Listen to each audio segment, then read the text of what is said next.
everyone, this is Adil. Welcome to our YouTube channel Safety Modern Study. Guys, आज की topic बहुत important है। आज हम सेफ्टी के बारे में बात करेंगे। सबसे इम्पोर्टेंट क्वेश्चन है ये सेफ्टी में, और हर इंटरव्यू में ऑलमोस्ट ये पूछा जाता है कि सेफ्टी क्या होती है। तो पहला यहाँ पे हम देख लेते हैं कि व्हाट इज सेफ्टी। तो सेफ्टी की डिफिनीशन पहले हम देख लेते हैं गाइस। सेफ्टी की डिफिनीशन क्या होती है, इसकी परिभाषा क्या होती है। ठीक है, safety means keeping yourself and other free from harm और डेंजर। ठीक है गाइस, इसका मतलब ये हो गया, एक तो हम यहाँ पे एक डिफिनीशन ये हो गई, एक डिफिनीशन हमारा यहाँ पे राइट कर देते हैं। प्रोटेक्शन of people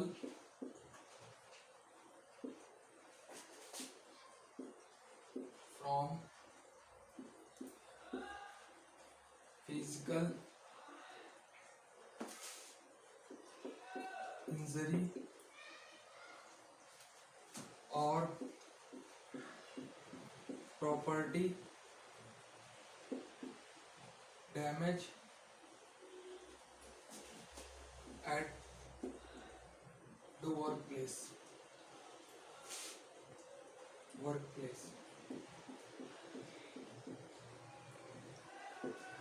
ठीक है गाइस, ये हो गई सेकंड डिफिनेशन हमारी, protection of people from physical injury और property damage at the work place.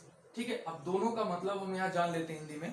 ठीक है, सुरक्षा का मतलब है आपने आपको और दूसरों को नुकसान या खतरे से बचाना, दैट इज सेफ्टी। ये हो गया फर्स्ट आपका। सेकंड हो गया protection of people from physical injury, मतलब हमें प्रोटेक्शन करना है लोगों की, पीपल की, लोगों की, फ्रॉम किससे, फिजिकल इंजरी से, मतलब शारीरिक जो चोटें होती हैं उनसे हमें उनको प्रोटेक्ट करना है, प्रोटेक्शन देना है, उनको बचाना है। साथ ही साथ as well as property damage. ठीक है, हमें प्रॉपर्टी का भी ख्याल करते हुए कि प्रॉपर्टी का भी हमें नुकसान ना हो, इसलिए प्रॉपर्टी को भी हमें बचाना है। ठीक है, कहाँ पर, एट द वर्क प्लेस, कार्यस्थल पे, जहाँ पे कार होता है, कंस्ट्रक्शन हो, इंडस्ट्रीज हो, जहाँ पे हम कार करते हैं। ठीक है, जहाँ पे एम्प्लॉइज, वर्कर्स सब मिलकर एक साथ काम करते हैं, उस जगह पे को कंस्ट्रक्शन हो या इंडस्ट्रीज हो, वहाँ पे हमें लोगों की जान माल की सुरक्षा के लिए being officer, being safety officer, engineer, safety supervisor, इन सब के रूप में हमें लोगों की जान माल की सुरक्षा करनी होती है। ठीक है, ये दो डिफिनेशन हमने यहाँ पे लिखा है।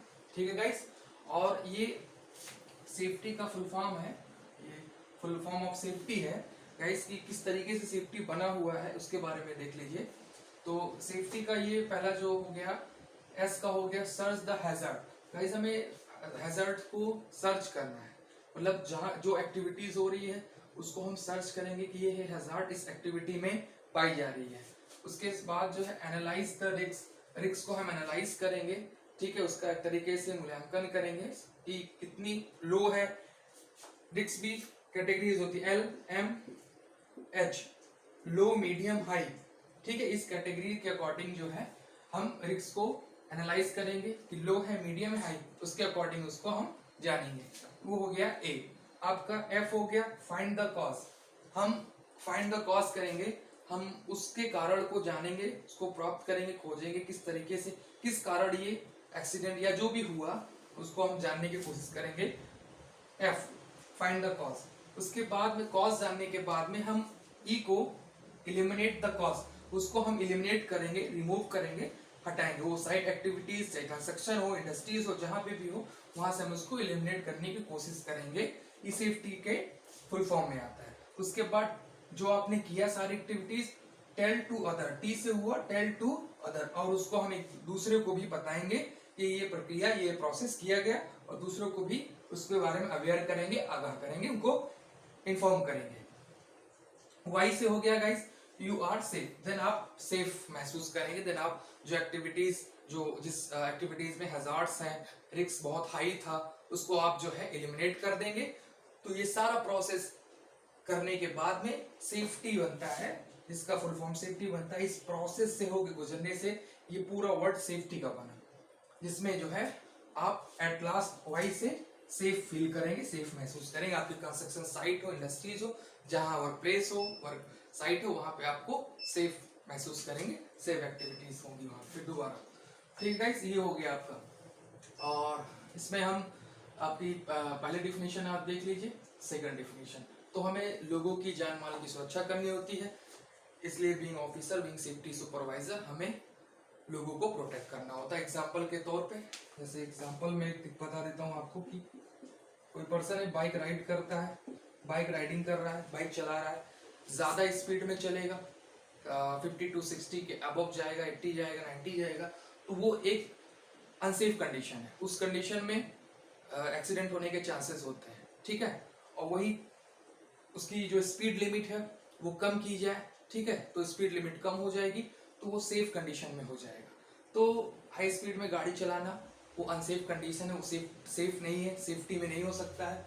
और इसमें बाइक राइडर को अगर हम हेलमेट हेलमेट देते हैं पहनने के लिए, तो वो हेलमेट उसकी जो है, हेलमेट एक सुरक्षा हो गई। यहाँ पे सेफ्टी के नॉर्म्स से देखेंगे, सेफ्टी के व्यू से देखेंगे, तो हेलमेट यहाँ पे उसके हेड की उसके सर की पूरी सुरक्षा करेगा, उसके चोटों से बचाएगा, हेड इंजरी नहीं होगी। ठीक है गाइस, तो ये बाइक का एक एग्जांपल है। और सेकंड, मैं इसके बारे में एक हेलमेट से रिलेटेड एक एग्जांपल देना चाहता हूँ। कंस्ट्रक्शन की साइट है, ऊंचाई पे काम किया जा रहा है। अब ऊंचाई पे काम करने के दौरान जो है गाइस, क्या होता है कि कोई भी ऊंचाई पे काम कर रहा है, चाहे वो एलिवेटेड चीज हो, लाइक फ्लाईओवर हो, फ्लाईओवर के नीचे जो भी अंडर कंस्ट्रक्शन काम के वर्कर्स काम करते हैं, यदि कोई भी इक्विपमेंट्स उनके पैर से, उनके हाथ से छूट कर गिरेगा, तो नीचे जो भी काम करने वाले, सपोज दैट मैं यहाँ पे एक डायग्राम ऐसे बना के दिखा देता हूँ। ये हो गया, ये हो गया, मतलब ये हो गया फ्लाईओवर हो गया। ठीक है, अब ये फ्लाईओवर हो गया, ये ओवरब्रिज हो गया, यहाँ पे जो वर्कर्स काम कर रहे हैं, ठीक है, और इसके नीचे भी जो वर्कर्स आ जा रहे हैं या जो भी है, तो कोई भी इक्विपमेंट्स इनके हाथ से लगकर या छूट कर गिर सकता है, जो इनके हेड पे, सर पे गिरने की वजह से इनकी जान जा सकती है, अनकॉन्शियस हो सकते हैं, इनको हेड इंजरी हो सकती है। बट लेकिन इस प्रोसेस में अगर यदि इनको हेलमेट दिया जाए, हेलमेट इनको दिया जाएगा, अगर ये हेलमेट लगाएंगे तो कोई भी इक्विपमेंट्स गिरेगा तो इनका ये जो सर है वो सेफ होगा, हेड में कोई चोट नहीं है, कोई इंजरी, कोई लॉस नहीं होगा गाइस। ठीक है, तो ये एग्जांपल के तौर पे ये मैंने आपको एक चीज यहाँ पे बताई। ठीक है, और इसी के साथ साथ एक होता है कि नोट करके, मतलब मैं बताना चाहता हूँ, health and safety of all employees are equally important. सभी के लिए हेल्थ एंड सेफ्टी में, सभी एम्प्लॉयज के लिए सब इक्वल है, सभी चीजें बराबर है। ठीक है, सेफ्टी इज फॉर एवरीवन, सुरक्षा सभी के लिए है, कोई पर्टिकुलर एक फिक्स पर्सन के लिए नहीं, सभी की सुरक्षा है, सभी की जान माल की हमें से जान माल, उनकी कोई नुकसान ना हो, उससे हार्म ना हो, उसको हमें बचाना है। ठीक है गाइस, ये हो गया। और इसके बाद साथ साथ जो है हम, आपका ये कंप्लीट हो गया है। और कुछ चीजें जैसे एग्जांपल के तौर पे मैं बताना चाहता हूँ आपको, फॉर दैट मशीन एक होता है, जैसे कि कुछ चीजें होती हैं self safety, general safety, machinery safety. जैसे एग्जांपल के तौर पे सेल्फ सेफ्टी या मशीनरी सेफ्टी या जनरल सेफ्टी, तो इस तरीके से भी कुछ कैटेगरीज ऑफ सेफ्टीज होती हैं, जिसमें जो है अगर आप मशीनरी के दौरान कांटेक्ट मशीन पे काम करते हैं, तो मशीन और आपके बीच में क्या डिस्टेंस होने चाहिए, दोनों के डिस्टेंस में कितनी दूरी होनी चाहिए, ताकि कोई नुकसान, कोई हार्म ना हो। और साथ ही साथ आपको ऐसा क्लोथ्स ऐसा पहनना चाहिए कि जो मतलब ढीला ना हो, मतलब लूज क्लोथ पहनने से कि जो है मशीन के कांटेक्ट में आने से जो मूविंग ऑफ पार्ट मशीन होता है वो उसमें फंस जाने की वजह से पर्सन को चोट हो सकती, इंजरी हो सकती, तो उसमें भी एक डिस्टेंस मेंटेन करने की जरूरत है। ठीक है, इस तरीके और वर्क साइट पे, कंस्ट्रक्शन साइट पे यदि आप काम कर रहे हैं तो वहाँ पे सेफ्टी हेलमेट का तो यूज तो करेंगे, साथ साथ मैंने ये बताया। आप उसी के साथ साथ आप जो है, अगर नंगे पाँव विदाउट आप शूज साइट पर जा रहे हैं, कंस्ट्रक्शन साइट पर जा रहे हैं, तो बहुत सारी चीजें होती, इक्विपमेंट्स होते हैं, ठीक है, सरिया या स्टील होती हैं जो पैर में लग सकती हैं, जिससे इंजरी हो सकती है। तो वो उसके अकॉर्डिंग उसमें यहाँ हमें बहुत इंपॉर्टेंट है कि सेफ्टी शूज को पहनना बहुत जरूरी है। ठीक है, तो सेफ्टी शूज पहने तो वो हमें सुरक्षा दिलाएगा, चोटों से हमारे पैर में चोट नहीं आएगी। ठीक है गाइस, और साथ ही साथ ये सारी चीजें जो एग्जांपल्स हम बता रहे हैं आपको, ये बहुत इंपॉर्टेंट है चीजों को अच्छे से बेहतर तरीके से समझने के लिए गाइस। तो आई थिंक गाइस आप लोग को समझ में आ गया होगा topic, all of you. Okay guys, thank you.